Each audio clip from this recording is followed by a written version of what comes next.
La ilaha illallah Muhammadun Rasulullah. Bismillahirrahmanirrahim. Assalamualaikum warahmatullahi wabarakatuh. Alhamdulillahilladzi tafarrada bil azzi wal jalal wa tawahhada bil kibriyai wal kamal, nahmaduhu ala kulli hal hamdan yuqabilu ni'amahu wa yudafi'u nikmahu wa sawi ziyadaka ni'am fil hali wal ma'al, amma ba'du.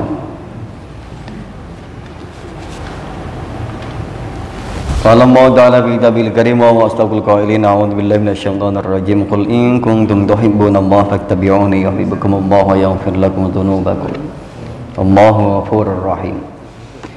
Qala Rasulullah sallallahu alaihi wasallam an Anas radhiyallahu ta'ala an la yu'minu ahadukum hatta yuhibba li akhihi ma yuhibbu li nafsihi. Sadaqallahul azim wa sadaqa rasuluhun nabiyul habibul karim wa nahnu ala dzalika minasyahidin wasyakirin walhamdulillahi rabbil alamin. Puji serta syukur kita panjatkan kehadirat Allah Subhanahu wa taala. Salat salam semoga senantiasa Allah limpah curahkan keharibaan baginda Nabi Agung Nabi besar Muhammad sallallahu alaihi wasallam. Allahumma shalli wa sallim wa barik alaihi. Lanjutkan materi yang kemarin kita bahas, masih bab hukukul ukhwah was suhbah al haqus salis alal lisan, hak-hak di dalam bersaudara, bertetangga, berkawan, berkeluarga. Al haqus salis, hak yang ketiga yaitu alal lisan, atas lisan. Bagaimana kita memiliki hak untuk menjaga lisan kita untuk tidak menyakiti dan juga tidak membuat orang lain menjadi tersinggung, tersakiti atau yang lain sebagainya. Terlebih kalau kita tahu bahwa ada kawan kita yang orangnya sering kebawa perasaan, kesinggungan, mungkin barangkali rasa tipis hatinya dan lain sebagainya, karena macam-macam. Mungkin ada kita yang biasa ledek-ledekan itu kita nggak masalah, itu hanya di grup misalkan atau di media sosial, tapi nggak semuanya bisa diajak guyon. Maka lisan kita ini harus diperhatikan baik-baik. Rasul menyampaikan, al muslimu man salimal muslimuna min lisanihi wa yadihi. Orang muslim yang sejati itu adalah orang yang mampu menghindarkan orang lain dari bahaya yang dia timbulkan, baik secara lisannya, ucapan. Lisan ada dua macam, ada lisanul hal, ada lisanul maqal. Lisan maqal yang buat bicara, lisan hal adalah anggota badan kita. Jadi ada orang yang menyakiti dengan lisannya, lisan maqal yang lisan buat mengucap, lidah kita, mulut kita, bibir kita. Ada lisan hal yaitu tingkah laku kita yang kadang menyakiti orang lain. Kadang kita, apalagi kalau udah nggak suka, orang baru ngelihat wajahnya aja kita udah merasa nggak enak. Ada yang kemudian lihat gayanya, gaya cara jalannya, gaya bicaranya, itu terkadang belum apa-apa kita sudah rasanya udah gini amat nih orang dan lain sebagainya.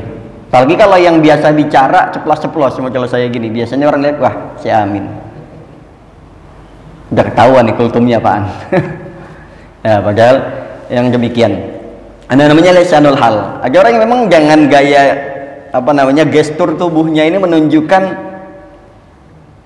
dia orangnya kalau kita biasa sebut, biasanya orang ada yang bilang bahasa macam-macam lah, bahasa kita yang biasa mungkin bahasanya agak kasar. Ini orang gayanya pecentengan lah, dan lain sebagainya, biasanya begitu dan lain sebagainya. Nah, ini jemaah sekalian harus kita jaga. Yang berikutnya, walayam bagi ayyukhfiya ma yasma'a minasana alaih. Sayugianya walayam bagi, dan tidak seharusnya ayyukhfiya, dia menyembunyikan, atau ayyakfa, dia menyembunyikan ma yasma'u minasana, apa yang didengar dari kebaikan atasnya. Jadi kalau misalkan kita dalam bergaul, dalam bermuasyarah, dalam berjamaah, Karena konotasi jamaah yang kita kenal ini kan hanya ketika kita sholat atau ketika kita majelis taklim. Padahal jamaah itu kan hanya perkumpulan. Jamaah itu sekumpulan. Bisa jamaahnya jamaah ibadah, bisa jamaahnya maksiat, bisa. Karena masih umum sifatnya jamaah. Tapi yang seringkali konotasi jamaah adalah sholat berjamaah. Tapi memang semuanya bisa berlaku dalam hal aktivitas apapun. Nah, di sini dianjurkan menurut musannif kitab ini Mau'izatul Mu'minin, walayam bagi dan seyugianya jangan sampai ayyukhfiya atau ayyafa menyamarkan, menyembunyikan sesuatu yang didengar dari kebaikan orang lain. Orang lain ada kebaikannya, jangan kita tutup. Kita seringkali kalau udah nggak suka sama orang, seluruh kebaikannya kita tutup dengan kebencian. Terlebih ini sebentar lagi musim politik. Kita suka sama salah satu pasangan, kemudian nggak suka sama salah satu pasangan, satu dikulitin habis, seolah-olah yang satu nggak ada keburukannya. Pun sebaliknya, yang satu dipuji habis-habisan, yang satu dikorek-korek keburukannya. Katakanlah dia pernah ada masa lalu yang tidak baik, terus diangkat terus. Ya kalau dia nggak suka mau diapain? Mau ucapan kita baik, kalau kita udah nggak suka di latar belakangnya karena ada faktor ketidaksukaan. Contohnya nggak suka sama imam masjid misalkan, sebaik apapun dia melakukan sesuatu maka dianggap nggak baik. Kita nggak suka sama kawan jamaah, mau dia menampilkan sisi terbaiknya sekalipun dia ketulusannya tetap dianggap wah pencitraan. Apalagi musim politik begini. Musim politik tuh jangan heran ada orang yang sholatnya 5 tahun sekali disorotnya, ada orang yang wudhunya setahun sekali, ada orang yang menebar kebaikannya diwujudkannya, tampakkannya 5 tahun sekali. Nah, ini cuma sekalian. Tapi kita tidak menutup kemungkinan kebaikan yang dia tampilkan atau orang lain yang pernah dibaikin sama dia kemudian dia ngomong, saya pernah merasakannya, atau mungkin barangkali saya saksinya, dia orang yang baik. Dia orang yang baik kok. Jamaah ini orangnya yang baik. Jamaah Masjid At-Taubah orangnya baik. Saya suka ditraktir kopi misalkan. Saya suka diajak ngobrol misalkan. Dia orangnya suka dengerin keluh kesah saya misalkan. Itu bagian dari kebaikan-kebaikan. Nah, di sini jangan sampai kita menyembunyikan kebaikan yang muncul, yang tampak, yang ada dalam diri orang lain, atau ada kebaikan yang disampaikan oleh orang lain terhadapnya. Karena kita biasanya, yang benar. Karena memang sebaik-baiknya orang pasti ada buruknya, pun sebaliknya seburuk-buruknya orang pasti ada kebaikannya. Jadi kita nggak boleh kebiah uyah, pukul rata, generalisir ya kalau bahasa Pak Edi itu. Oke, yang berikutnya. Fa inna surur awalan bihi yahsulu minal mablagh lil madahi thumma minal qail wa ifa'i dzalika minal hasad. Nah, kemudian dengan adanya orang yang memuji atau orang pernah merasakan kebaikannya, katakanlah kita begini. Ada kawan kita yang tidak pernah hadir di masjid, katakan nggak pernah kelihatan. Kan kita biasanya, wah, itu orang nggak pernah sholat di masjid. Berarti kan nggak sholatnya di masjid At-Taubah. Bisa jadi dia ke masjid sebelah. Bisa jadi dia ke masjid kantor, bisa jadi karena faktor macam-macamnya kemudian dia mengharuskan untuk sholatnya di tempat lain. Banyak kok buktinya yang dekat sama masjid ini misalkan sholatnya di tempat lain banyak, karena ada kondisi hati yang harus dijaga misalkan, atau kenyamanan misalkan. Kita nggak bisa misu-misu Pak, kita nggak bisa menghakimi. Buktinya kita pernah kan sholat jauh dari masjid ini, sholatnya di mana. Karena sholat juga kadang ada orang yang ketika sholat, wah saya enakan sholat di sana, orangnya jamaahnya asik-asik, tempatnya nyaman dan lain sebagainya, AC-nya dingin, pengurusnya enak. Di sana setelah sholat biasanya ada teh, ada kopi, macam-macam yang membuat orang lain nyaman, dan banyak sekali juga yang membuat orang tidak nyaman. Ada lagi yang ketika baru nongol sholat, wah tumben jadi kapok. Baru mau sholat dia bilang tumben nongol. Kapok orangnya. Baru mau sholat kelihatan dia bilang tumbenan. Akhirnya kapok nggak sholat lagi. Yang udah sholat dibuat nggak nyaman. Nah ini yang hal-hal yang sekiranya membuat itu kisruh atau membuat orang lain nggak nyaman, dibikin nyaman aja. Jamaah monggo silakan, mau duduknya di mana, nyender mau di mana, karpet sebelah mana, mau sholatnya di mana, nggak usah diwaru-waruin. Ada yang sholat biasanya sholat sunnah di pojokan, ada yang paling depan. Yang paling depan nggak mungkin pamer, yang di belakang nggak mungkin malu. Biasa, wong ketemu tiap hari biasa. Jadi semuanya bagus, nggak usah diwaru-waruin, bikin orang nggak mau ke masjid aja gitu. Sama ketika mungkin barangkali anak-anak, biarin anak-anak dunia mereka, mau di masjid yang diajak ke masjid, habis ke masjid tiduran, monggo silakan. Syukur-syukur kalau masjidnya ini menyiapkan untuk. Saya ini agak kurang setuju kalau ada orang himbauan ya, pengurus biasanya itu dilarang tidur di dalam masjid. Ini sepintas membatasi betul memang. Tapi biasanya orang ke masjid bukan hanya pengen sholat, Pak.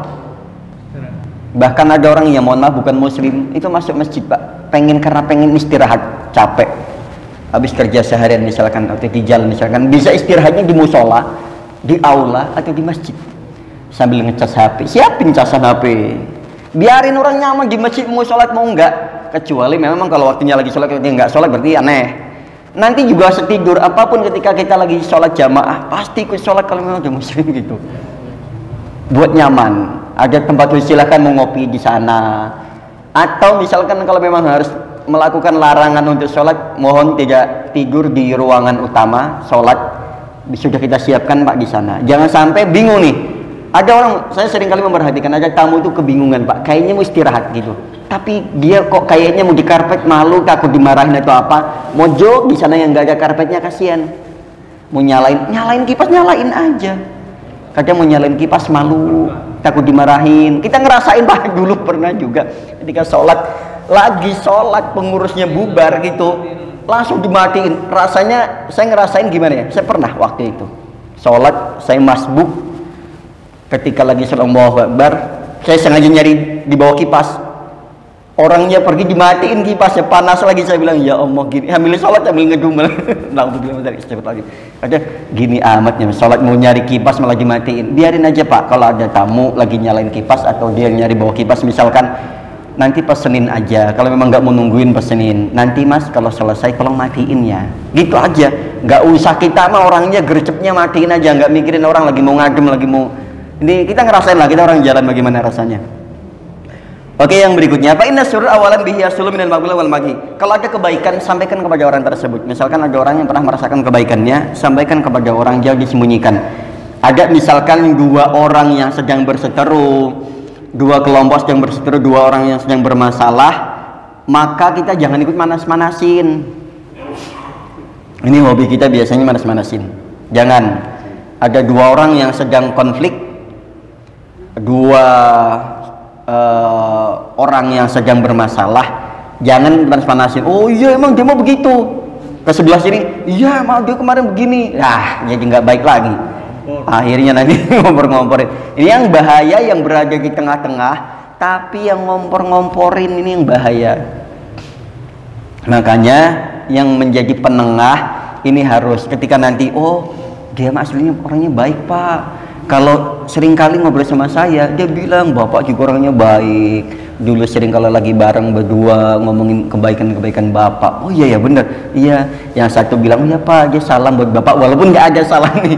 Oh dia kemarin kirim salam buat Bapak, salamnya udah lama nggak ketemu, kangen juga, lama nggak ngobrol, kangen juga, lama nggak WA-an sama dia, kangen juga katanya. Oh akhirnya timbul perasaan saling memahami, saling merindukan. Oh ya inilah fungsinya ada orang yang nengah-nengahin itu begitu, bukan ngompor-ngomporin akhirnya berdua musuhan selamanya. Bisa jadi ada orang yang musuhan sampai mati kan gara-gara satu orang yang cuman tugasnya ngompor-ngomporin. Pun sebenarnya gini Pak, ya gara-gara mungkin barangkali kita lah pelakunya itu diantara yang nengahin itu. Ada orang yang biasanya rumah tangga kita itu baik-baik aja Pak, tapi karena adanya orang ketiga ini kemudian jadi gak baik. Makanya saya sering bilang kalau lagi ada masalah rumah tangga jangan cerita ke siapapun. Kadang malah bukan jadi benar, malah nggak benar, ya kan? Ya, curhat sama orang bukannya benar malah jadi nggak benar. Kenapa? Biasanya kita rumah tangga itu baik-baik aja. Ketika dia bergaul dengan orang lain, oh begini, akhirnya ada masukan orang begini, ada yang ngasih omongan-omongan yang nggak baik, akhirnya jadinya panas.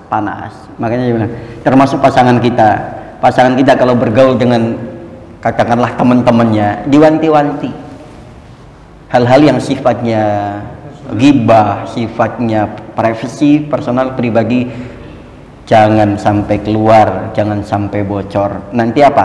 Ujungnya terkadang urusan kita, kerjaan kita udah baik-baik aja, karena terkadang ada orang yang ketiga yang kemudian masuk, akhirnya jadi nggak beres, jadi nggak benar. Kadang begitu, Pak. Orang biasanya temenan baik-baik aja, datang orang ketiga, akhirnya malah jadi nggak baik, bubar semuanya. Jangan sampai kita menjadi orang yang kemudian begitu, malah jadi bubar-bubarin majelis, bubar-bubarin jamaah. Kita akhirnya dikenal di masjid, wah dia nih. Jadi nggak enak, mau ngobrol juga udah nggak enak rasanya. Apalagi kalau ke masjid, wah ada dia, malas banget. Biasanya jangan sampai adanya kita membuat orang malas ibadah. Oke, yang berikutnya, wa ikhfa'i dzalika minal hasad, dan menyembunyikan kebaikan seseorang dan menyembunyikan kebaikan yang disampaikan, yang dirasakan oleh orang lain kepada orang tersebut adalah suatu perbuatan yang hasad. Hati-hati, Pak. Kita menyembunyikan kebaikan seseorang sama saja dianggap sebagai hasud, sebagai orang yang hasad. Wa min syarri hasidin idza hasad, karena bahaya. Ada orang seburuk apapun, kan tadi pasti ada kebaikannya. Jangan pernah menyembunyikan kebaikan seseorang sekecil apapun. Kita nggak akan tahu amalan kita yang ketika nanti dihisab. Siapa tahu karena kita menyampaikan kebaikan itu menjadi amalan unggulan. Kita kan nggak tahu.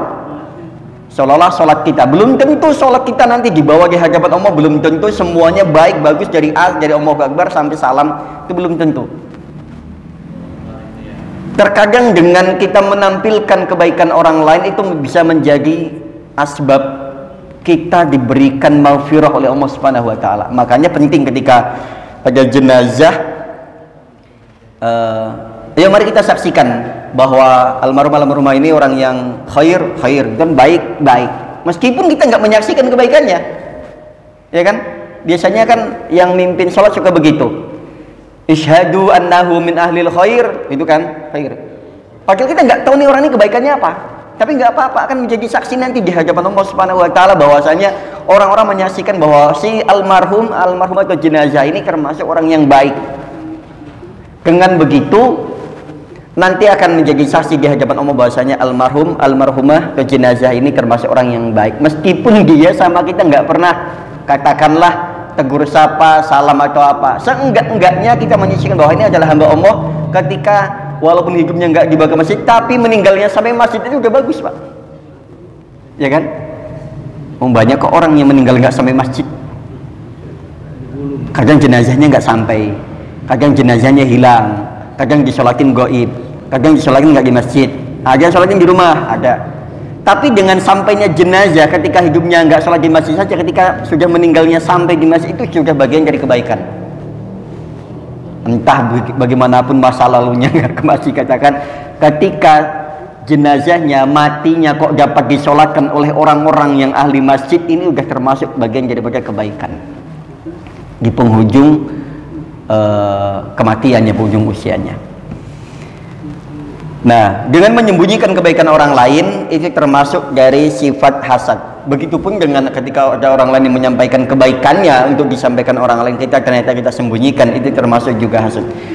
Wa bil jumlati falyasud an kulli kalamin yukrihuhu jumlatan wa tafsilan illa idza wajaba alaihi nutqu fi amrin bima'rufin aw nahyun an munkarin.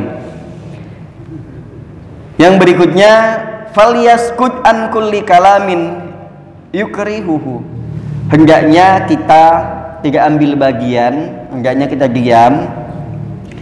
An kulli kalamin, setiap ucapan yukrihuhu yang membuat orang lain tersinggung, yang membuat orang lain jadi nggak suka. Inilah kelemahan kita yang susah, apalagi kalau di grup. Saya termasuk orang yang termasuk orang yang selera humornya tinggi, terkadang nggak lihat-lihat teman juga, mohon maaf, karena bercandanya suka kebablasan, karena memang terkadang ngukur diri, kan nggak semua orang bisa diajak bercanda, tidak semua orang bisa diajak guyonan, kadang guyonannya membuat orang lain tersinggung. Harusnya memang di sini fal yaskut, hendaknya diam, an kulli kalamin, dari setiap ucapan, omongan, yukrihuhu, yang membuat orang lain tersinggung. Terkadang kita candaan hanya untuk meramaikan grup, ya, Dan, betul? Dan terkadang kita bercanda hanya meramaikan grup saja, ya. Bisa saja kita nggak komen sama sekali, bisa kan, ya, tapi cuman ngeramein grup aja. Ya dimaklumi, apalagi kayak model saya kan bercandanya hanya di grup aja. Kalau diajak ngomong di masjid agak susah. Kalau diajak ngobrol di masjid, diajak ngopi agak susah, makanya ramenya di grup aja udah balas-balasannya begitu. Mohon maaf, ankuli kalamin diprihu, kalau ucapannya, candaannya, postingannya, komentarnya, tanggapannya itu membuat orang lain tersinggung atau bahkan menimbulkan kebencian.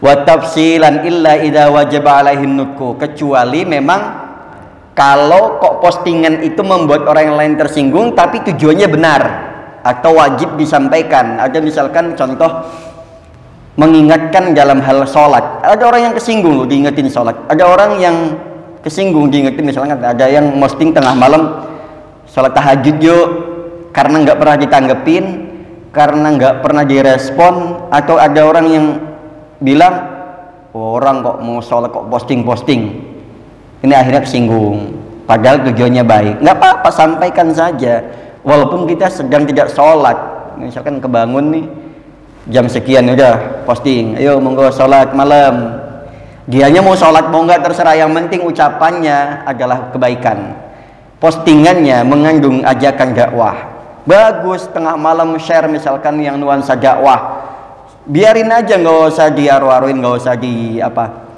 yang penting ada muatan dakwah di situ. Kalau memang apalagi terlebih illa idza wajaba alaihin nutqu fi amrin bima'rufin aw nahyin an munkarin, apalagi kalau memang ucapan ini harus kita sampaikan berkaitan dengan dakwah, maka wajib untuk dikeluarkan, disampaikan, diposting agar supaya orang-orang melek dengan bahasanya, melek dengan postingan ini, tahu dengan postingan ini, tahu dakwahnya seperti apa, maka harus disampaikan. Tapi tetap kita melihat-lihat gimana member-membernya, gimana anggotanya, ada yang suka nggak, sertakan permohonan maaf kalau tidak berkenan, sertakan sampaian bahwasanya ini hanya menyampaikan, meneruskan. Jangan ada yang posting, giliran orang posting nggak mau nanggepin, dia maunya ditanggepin aja. Banyak tuh yang kayak gitu, posting di grup aja, ketika ditanggepin dia nggak mau dengerin orang lain menanggapinya. Ini yang nggak seimbang. Walam yajid rukhsatan fis sukuti, dan tidak dijumpainya rukhsatan, satu keringanan fis sukuti dalam berbicara. Kalau memang harus untuk menyampaikan sebuah kebaikan, meskipun ada yang kesinggung, sampaikan. Ada orang yang sensitif ketika disampaikan hal-hal demikian, orangnya gampang mudah kesinggung. Nggak apa-apa, sampaikan kalau memang itu harus, kalau memang itu satu kebaikan yang harus disampaikan. Ada orang yang nggak suka, itu bagian dari dinamika kita dakwah, bagian dari dinamika kita bermasyarakat, maka harus disampaikan. Fa idzaka la yubali bi karahatihi fa inna dzalika ihsanun ilaihi fit tahqiqi. Nah, ini fa idzaka, kemudian la yubali di sini ya, tapi ya di sini la yubali tidak peduli bi karahatihi dengan kebencian seseorang, ketidaksukaannya atas postingan kita dengan dakwah-dakwah tersebut, dengan hal-hal yang amar ma'ruf nahi mungkar. Ada yang nggak suka biasanya, karena kalau amar ma'ruf orang cenderung ya nggak sukanya dikit, tapi kalau nahi mungkar biasanya musuhnya banyak. Kita ngajak sholat, ngajak ngaji, itu andaikan ada orang yang nolak, paling cuma bilang iya insya Allah nanti ikut, dari itu biasanya, walaupun lainnya nggak ikut. Tapi kalau ada orang yang masalah nahi mungkar, masalah mencegah kemungkaran, ini musuhnya banyak, Pak. Makanya ini pentingnya kemudian nanti mudah-mudahan kita mendapatkan pemimpin di 2024 ini, yang pemimpin yang betul-betul soleh, Pak, Yang kita harapkan itu pemimpin yang soleh, solehah, yang nantinya bisa dengan perpresnya, dengan pergubnya, dengan perwalkotnya dan macam-macamnya yang dibuat untuk kemaslahatan umat. Karena apalagi yang di legislatif, di eksekutif ini menentukan nasib nanti dari banyak warganya, banyak masyarakatnya. Mudah-mudahan kita ketemu dengan orang-orang yang benar-benar memperhatikan warganya, memperhatikan umatnya, masyarakatnya. Oke, yang berikutnya, fa inna dzalika ihsanun ilaihi fi tahqiqi. Nah, apalagi terlebih yang demikian, fa inna dzalika sungguh yang demikian ihsanun, untuk memperbaiki, dalam rangka untuk perbaikan. Gak apa-apa Pak, kalau memang ada yang kesinggung, ini biasanya untuk kebaikan dan untuk perbaikan kita. Kita biasanya kalau kesinggung itu biasanya karena ada hal yang perlu diperbaiki, dibenerin. Orang kalau memang lurus-lurus aja nggak ada masalah, nggak akan kesinggung. Orang kalau sudah biasa, katakanlah kita udah aktif sholat, terus ada ajakan sholat, kita udah biasa. Tapi kalau kita jarang sholat, kemudian ada ajakan sholat, ada kesinggung pasti. Sesuatu yang membuat kita tersinggung, biasanya ada yang perlu diperbaiki dalam diri kita. Itu aja sih, agar supaya apa? Kenapa nanti kalau misalkan kita masih kesinggung, masih baperan, masih sensitifan, berarti memang ada yang diperbaiki. Entah diperbaiki secara mentalnya, atau diperbaiki dalam hal lainnya. Berarti ada yang harus direvolusi dalam diri kita. Kalau kita masih kesinggungan, masih tipis hati, masih sensitifan, oh berarti harus ditebalkan hati kita, sehingga nggak gampang kesinggungan, nggak gampang panasan, nggak gampang marahan. Kan biasanya gitu, orang yang gampang marah berarti ada yang perlu dikontrol amarahnya, perlu diperbaiki amarahnya. Ada yang hatinya mudah sakit hati, hatinya yang perlu diobati agar supaya nggak mudah sakit hati. Karena kita harus punya imun. Tubuh kita nggak gampang sakit karena ada imunnya. Hati kita agar supaya nggak gampang sakit hati harus ada imunnya. Telinga kita agar nggak gampang panasan harus ada imunnya. Harus sering-sering digembleng, harus sering-sering itulah pokoknya diperbaiki, di bengkel. Itulah seringnya yang diantaranya untuk perbaikan hati, manajemen hati, sering-sering ngaji. Untuk yang lainnya sering-sering baca Quran, agar supaya tebal hatinya lagi, supaya nggak kesinggungan. Kumpullah dengan orang-orang yang soleh, kumpullah dengan orang-orang yang ahli masjid, agar supaya nantinya kita bisa lebih tidak lagi terlalu sensitif, nggak gampang kesinggungan dalam hal yang tidak baik. Oke, yang terakhir, wa in kana yadun annaha isa'atun fi dzahir. Nanti itu hanya timbulnya wa in kana yadunnu, kalaupun ada persangkaan yang sampai kepada kita, itu hanya sebatas zahirnya saja. Yang penting batinnya kita baik. Amma dzakara sa'uhu wa uyubuhu wa masawi aluhu fa huwa minal ghibah wa dzalika haramun fi haqqi kulli muslimin. Kecuali kalau memang tanggapannya ini sudah menjurus, sudah mulai menghakimi, memvonis. Nah, ini sudah mulai jatuhnya nanti mendekati kepada hal yang haram. Kita kesinggung boleh, atau barangkali kita membuat postingan orang lain ada tersinggung, tapi jangan sampai menjurus masalah urusan pribadi, kemudian memvonis, menjudge seseorang dengan sebutan si A ini nggak benar, si B ini nggak beres, ini orangnya begini, enggak. Jangan saya kemudian memvonis, oh sok alim lo, sok pinter lo, sok soleh, enggak. Itu yang demikian jangan sampai terucap, jangan sampai ini. Oke, itu aja jemaah sekalian. Mohon maaf untuk pagi hari ini berkaitan dengan bagaimana kita berkawan, bersaudara, bersahabat. Di sini bab ketiga, masih melanjutkan bab ketiga, kita mau dzikir mukminin, yaitu ala lisan, dalam memperlakukan dan memanajemen lisan kita seperti apa yang tadi disampaikan. Saya hanya menyampaikan melalui kitab ini. Kalau ada yang benar murni dari Allah Subhanahu wa taala dan dari penyusun kitab ini, kalau ada yang salah semata-mata dari saya pribadi, kepada Allah kita semuanya beristighfar, kepada jamaah kita saling memaafkan. Kita tuntut ke majelis. Subhanakallahumma rabbana wa bihamdika asyhadu an la ilaha illa anta astaghfiruka wa atubu ilaik. Billahi taufiq wal hidayah wa ridha lillahi minasy syaitonir rajim. Assalamualaikum warahmatullahi wabarakatuh.